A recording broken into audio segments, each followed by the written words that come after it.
Rancid Crabtree and the Demon Bat. Scarcely had I settled into a patio chair with a can of beverage and some cigars close at hand than the sound of hammering came drifting over my back fence. Well, good, I thought. Felton has taken up building something instead of pestering me. Felton is the 8-year-old rich kid who lives next door, and the reason for the fence in the first place. It had been a good 3 weeks since he had climbed over the fence. Perhaps he was discouraged by the coils of concertina wire I uncoiled along the tops of the boards. The hammering continued for nearly an hour. At last, curiosity got the better of me. "What are you building over there, Felton?" I called out. "A ladder," he called back. A ladder. How odd, I thought, not without a certain sense of foreboding. Presently, a rather crude ladder was thrust over the top of the fence and rested against the roof of my garden shed. Felton climbed the ladder, stepped off onto the roof, and calmly descended a sloping pile of stacked firewood into my yard. "You know what?" he said, smiling. "That wire you put on top of your fence to keep burglars out kept me out, too. That's why you haven't seen me for 3 weeks. "Really," I said, "I've been wondering about that. I'm sorry, Felton, but I will have to report to your father that you have been using his tools to build a ladder when you're supposed to be watching TV. The ladder was Dad's idea. Said it would get me out of the house for a while. He says you remind him of himself when he was a kid." "Oh, he does he?" "Yes. He says you're probably a good influence on me, and I can spend as much time with you as I want." What a great guy, your dad. Well, don't just stand there, Felton. Sit down and have a cigar. "Thanks, but I don't smoke.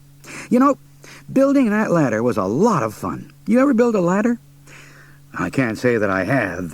Anyway, I have to do some work. You see, when I sit here in this chair, as though I'm half asleep, well, I'm actually working." "Yeah, right. Well, listen. You tell me about one thing you built when you were a kid, and I'll leave you alone." "Okay, just one thing. Let's see. Well, my friend Retch Sweeney and I built a kite once. How about that?" "No, that's dumb. I've built kites." "Sure, from kits your old man bought at a store, but I bet you never built a kite like this one." As I told Felton, Retch and I were about 12 when we came up with the idea for the wonderful kite.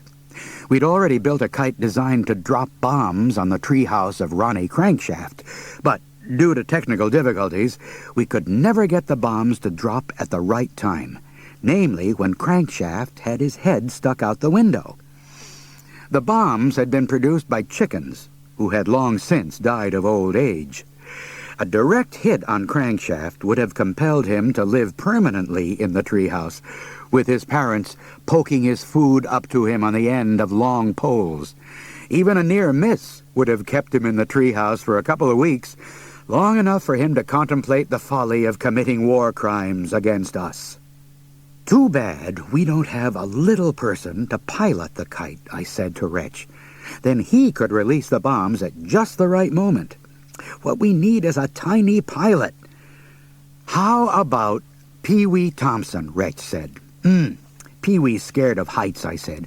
"We'd have to bind and gag Pee-wee to get him to pilot one of our kites."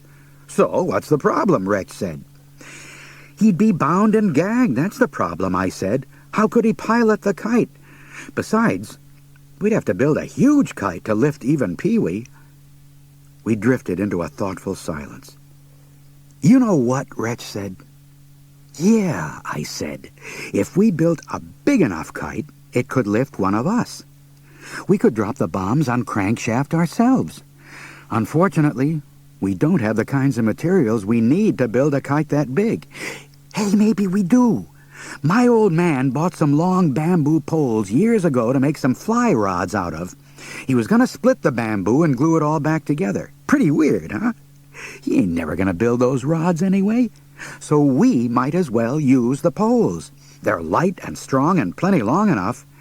And Papa's got a big old lightweight canvas tarp he used to use for camping. We could borrow that.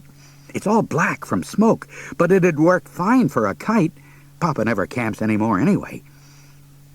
We went over to the Sweeney house and asked Mr. Sweeney if we could use some of the materials in his garage to build a kite. "A kite?" Mr. Sweeney said, frowning over the top of his newspaper.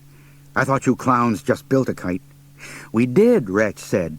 "Now we want to build a bigger one." Mr. Sweeney was silent for a moment, apparently sorting through all the potential problems a kite might cause him. "Oh, all right. See what you can find out in the workshop." "Thanks, Papa." We assembled the kite out at my place, a small farm a couple of miles from town.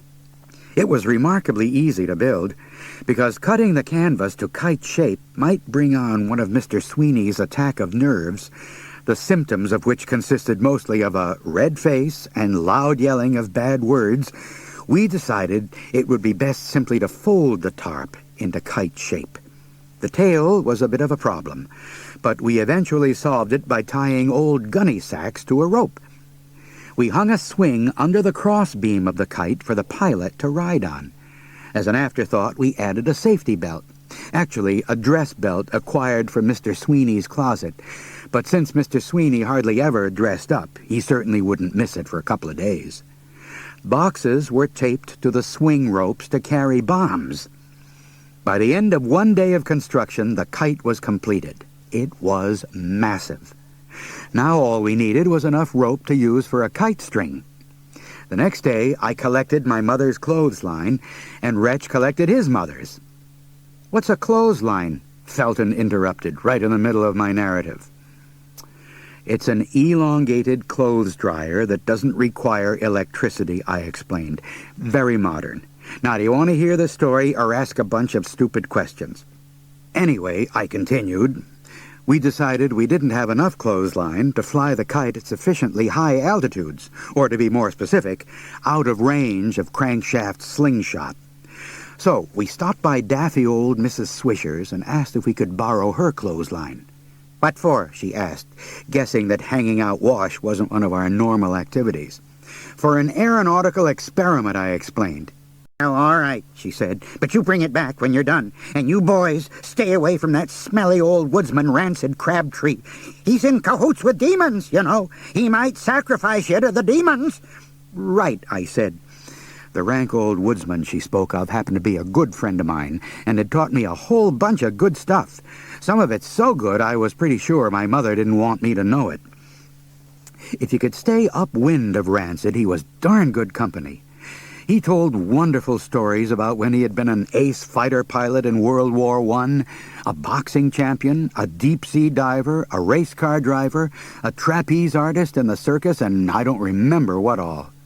A man who had done all that wouldn't have anything to do with demons, for lack of time, if nothing else. He now lived in a little shack at the foot of the mountain behind our farm, and trapped for a living, mostly skunks, as was evident to anyone passing less than 100 yards downwind of him. The path to our testing area for the kite led right past Rancid's cabin. He was sitting on his porch, whittling out stretcher boards for his pelts when we went by. "What in tarnation is that contraption?" he shouted at us. "A kite," I explained. It was understandable that Rancid wouldn't recognize it for what it was, because we had it broken down and folded up. "We're going to reassemble it up on the hill above old Mrs. Swisher's house. There's usually a good breeze up there." "Mighty big kite," Rancid said. "Yep. This is a human-piloted kite," Retch said. "Pat's going up in it for the test flight." "Wait a minute," I said. "You said you wanted to fly it first." I changed my mind. Why should I have all the fun? "I better go along and make sure you fellas don't get yourselves killed," Rancid said. I bet this darn kite of yourn don't even get off in the ground." Yeah. Half an hour later, we were reassembling the kite on the hill above Mrs. Swisher's house. I was glad to see that she wasn't out in her yard. You could never tell what might trigger one of her spells. Catching sight of Rancid standing on the hill above her house was definitely a contender, though. By the time the kite was assembled, our excitement had reached fever pitch. "Well, I guess I will try it first," Retch said. "No, I want to," I said. "It's Papa's bamboo and canvas," Retch said, "so I get to go first." He had me there. A gentle breeze was buffeting the kite about as Retch climbed into the swing and fastened the safety belt. I grabbed the clothesline and pulled it tight. Retch stood at the brink of the hill and waited. Nothing happened. "Yeah," Rancid laughed. "This is the gol-darn stupidest thing I ever seed." Frankly, I was more than a little embarrassed by the fluttering monstrosity of a kite with its ridiculous tail of gunny sacks hanging limply from the stern. It was black, ugly, and unwieldy.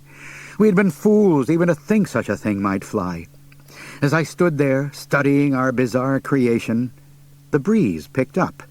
The canvas billowed out. The kite came to life. I hauled back on the line, and all at once, Retch, miraculously, zigzagging back and forth, was snatched a good 3 feet off the ground.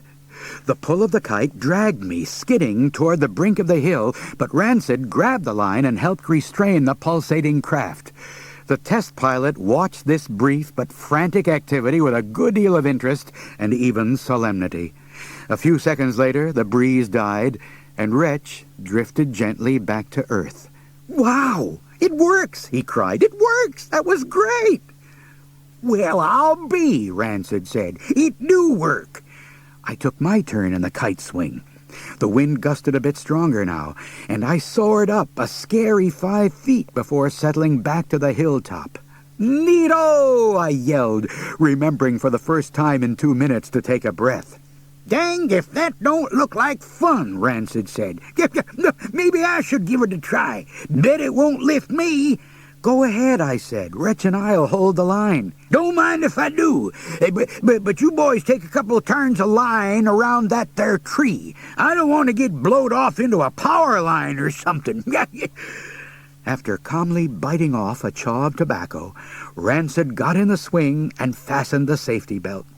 Holding the cross beam of the kite with his hands spread wide, he stood at the edge of the hill, the wind buffeting the great expanse of canvas above him. Retch and I pulled the line taut. The lanky old woodsman waited expectantly, the kite tugging at him. "Ain't gonna work, boys," Rancid said. "I's just too darn heavy for it. Shucks."